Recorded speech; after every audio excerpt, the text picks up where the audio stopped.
जाता है। तुम जो कर रहे हो, ऑफिस जा रहे हो, नौकरी कर रहे हो, किसानी कर रहे हो, व्यापार कर रहे हो, 8-10 घंटे जो कर रहे हो उसमें बीच बीच में भगवत स्मरण करो और पूरे 8 घंटे भगवान को समर्पित कर दो। कितना बढ़िया साधना बन रही। और जब भगवान को समर्पित करने की बात रहेगी तो स्मृति रहेगी भगवान की। यत करोषि, तुम सारे के सारे कार्य मेरे को समर्पित कर दो। यत माने जो कर रहे हो। तो क्या उसमें पापाचरण भी होता है क्या? तो क्या भगवान के लक्ष्य रखने वाले उपासक में पाप वासना वाली बातें रहती हैं क्या? इसका मतलब सत्संग सुना नहीं, इसका मतलब सतमार्ग में भी तुम्हारा प्रवेश नहीं हुआ। नहीं तो ये प्रश्न ही नहीं उठता कि भगवत मार्ग में चलने वाले का कदम कुमार्ग में चला जाएगा। भूल न देहि कुमार्ग पाऊं। छोटी मोटी अगर कभी कोई त्रुटि गलती हुई तो पश्चाताप की अग्नि में भस्म हो जाता है। वो भगवान को समर्पित गंदे आचरण नहीं करता, वो प्रार्थना करता है, प्रभु ये त्रुटि हो गई हमसे, हे नाथ इसको संभाल दो, मेरे बस की बात नहीं। वो भी इस तरह से प्रार्थना पूर्वक समर्पित है। यत करोषि और यदश्नासि, जो भी तुम्हारी जिह्वा में रसेंद्री में जाए, पानी जाए, भोजन जाए, बिना भगवान को अर्पित किए नहीं जाना चाहिए। अभी शरणागति पुष्ट हो जाएगी। जो भी कार्य करो भगवत समर्पित करो। एक स्थिति आती है जहां भगवत समर्पित करना नहीं पड़ता, स्वयं होता रहता है।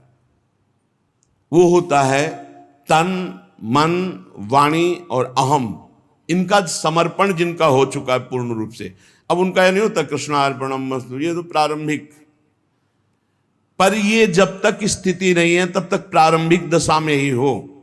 हर समय भगवदाकार स्थिति, कौन किसको समर्पण करे, ये स्थिति जब तक नहीं तब तक सिद्ध बनने की कोशिश न करे। आचरण जैसा आज्ञा हो रही शास्त्र की वैसे चले तो स्थिति आ जाएगी। यदश्नासि, बिना भगवान को अर्पित किए कुछ नहीं खाना। भगवान आदेश करे जो पा रहे हो वो मेरे को अर्पित करो पहले। यदि शुद्ध शरणागति प्राप्त करना है तो जो कर्म कर रहे हो पहले, ये तो सर्वाणि कर्माणि भगवान कह रहे हैं यत करोषि, जो कर रहे हो मेरे को अर्पित करो। जो खा रहे हो वो मेरे को अर्पित करो। कुछ भी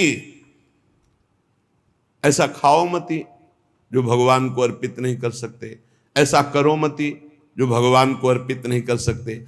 यज्जुहोषि, अब जो भी तुम भागवतिक आचरण करते हो, हवन यज्ञ आदि, तो बोले हम तो हवन नहीं करते, हम तो यज्ञ नहीं करते। तो यज्ञानाम जप यज्ञोस्मि, यज्ञों में सबसे बड़ी यज्ञ है जप यज्ञ।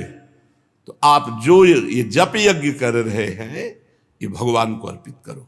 भगवान कह रहे हैं ददासी, जो तुम दान देते हो, दूसरों की सेवा करते हो, उसके भोक्ता मत बनो, कर्ता मत बनो। कर्ता कैसे नहीं बनोगे? हमारी वस्तु हम दान देते हैं, नहीं नहीं, प्रभु की वस्तु है। त्वदीयम वस्तु गोविंदम तुभ्यमेव समर्पय। आपकी दी हुई वस्तु आप इस रूप में आए, आपको दे दिया। ये भगवत शरणागति पुष्ट होने का उपाय भगवान कह रहे हैं।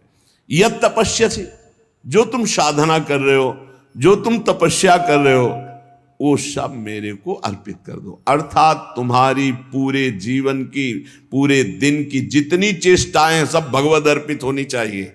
इससे तुम्हारी शरणागति पुष्ट हो जाएगी। यत करोषि यदस्नासि यज्जुहोषि ददासि यत तपस्यसि कौन्तेय तत्कुरुष्व मदर्पणम, मेरे को अर्पित कर दो। अब ध्यान रखना, अब अपनी कमी की चिंता नहीं करनी, क्योंकि हमने भगवान को सब कुछ अर्पित कर, और कमी रहेगी नहीं। कमी रहती है अहंकार के कारण, भगवत विमुक्ता के कारण। फिर भी आपको संतुष्ट करने के लिए कह रहे हैं कि जैसे हम अपना मकान किसी को दे देते हैं तो मकान में जाले लगे हैं या टूटा है या कुछ भी बिगड़ा है, अब ये सारी जिम्मेवारी जिसने मकान खरीद लिया ले लिया उसकी होती है। वो मरम्मत करवाएगा, वो सफाई करवाएगा।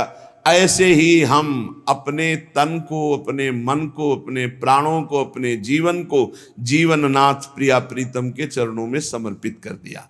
अब हमको बेपरवाह रहना है इस विषय से। अब हमारा क्या होगा हमको ये चिंता नहीं करनी। अगर चिंता है तो शरणागति नहीं हुई, अगर ये चिंता है कि मेरा क्या होगा तो शरणागति नहीं हुई। सोचो, संसार में कोई तुम्हें प्यार नहीं करता, मान लो बात। जो प्रिया जो प्यार करके अपने महल में रखे, सुविधाओं के द्वारा तुम्हारा भरण पोषण कर रहे, तुम उनके प्रति रोना नहीं आता? उनके प्रति तुम्हें ये गुस्सा आता है कि ये प्रतिकूलता क्यों दे दी, हमारी ये अनुकूलता की बात थी, अनुकूलता क्यों नहीं दी? अरे जिनसे तुम अनुकूलता की आशा करते थे वो तो तुम्हें देखना नहीं चाहते, अंतर की बात तुम्हें बता रहे। और जिनको तुम कभी माने नहीं, जिनके लिए कभी कुछ किया नहीं, वो तुम्हें अहेतुकी प्यार से लबालब डुबो रहे, फिर भी तुम्हारे अंदर गुस्सा आता है प्रभु के प्रति। तुम हो कौन? अरे तुम भगवद अंश हो, भगवान के द्वारा शरीर दिया गया, भगवान के द्वारा सारी व्यवस्था दी गई, तुम्हारा अस्तित्व ही श्री भगवान है। समर्पित हो जाओ तो फिर ये चिंता भी खत्म हो जाएगी, सब कुछ उनकी कृपा से हो जाएगा। तुम चिंता मत करो, चिंतन करो। भगवान हमें मोक्ष दे दे, भगवान हमें स्वर्ग दे दे, भगवान हमें अनुकूलता दे दे, भगवान हमें अमुक वस्तु दे दे, ऐसा सोचने वाला समर्पण नहीं हुआ, अभी शरणागत नहीं हुआ। सर्व समर्पण में ये सोच ही नहीं रह जाती। जब तक अहंकार है तब तक समर्पण का नाटक है, समर्पण नहीं। अहंकार है वहां सर्व समर्पण नहीं है। इसीलिए ये सब प्रश्न और सब चिंताएं, शोक, इनकी गुंजाइश नहीं। शरणागत के पास कोई भी किसी भी तरह की चिंता और संशय वृत्ति नहीं रहती। सर्व समर्पण हो जाने पर अब जिम्मेवारी भगवान की है, हमारी नहीं। हमारा केवल कर्तव्य भगवान का आदेश पालन करना। वो आदेश करें अनन्यस चिंतयन्तो माम, केवल मेरा अनन्य चिंतन करो, माम अनन्यस चिंतन। जिस प्रकार पतिव्रता पत्नी पर पति का पूर्ण अधिकार होता है, उसी प्रकार पत्नी का पति के संपूर्ण वैभव पर भी अधिकार और गोत्र पर भी अधिकार। वही नाम, वही गोत्र, वही संपत्ति।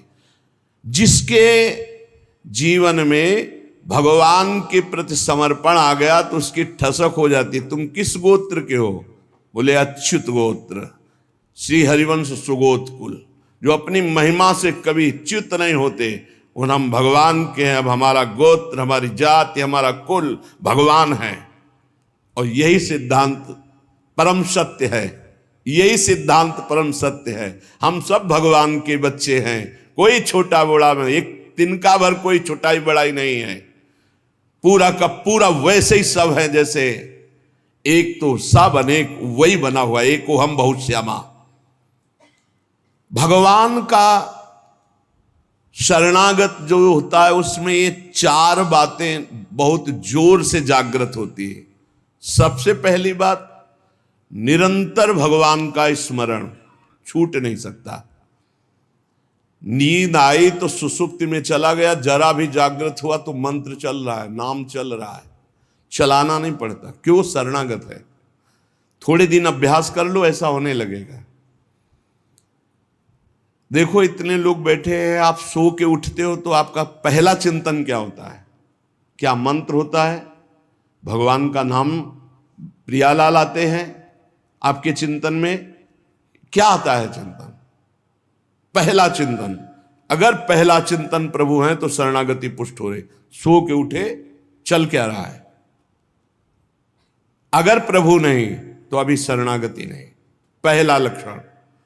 हमें लगता है कि आप लोग अनुभव किए होंगे, आप लोग शरणागत हैं कि आप जब सो के उठे तो आपका मंत्र चल रहा है, नाम चल रहा है, चतुरासी जी का कोई पद चल रहा है, या फिर ये चिंतन चल रहा है राधा राधा राधा, चलो जल्दी स्नान करके फिर सत्संग में चलना है। फिर ये भागवतिक चिंतन, हमें लगता है कि ये दूसरी कोटि का चिंतन होगा, चलो स्नान करते हैं फिर ऐसा।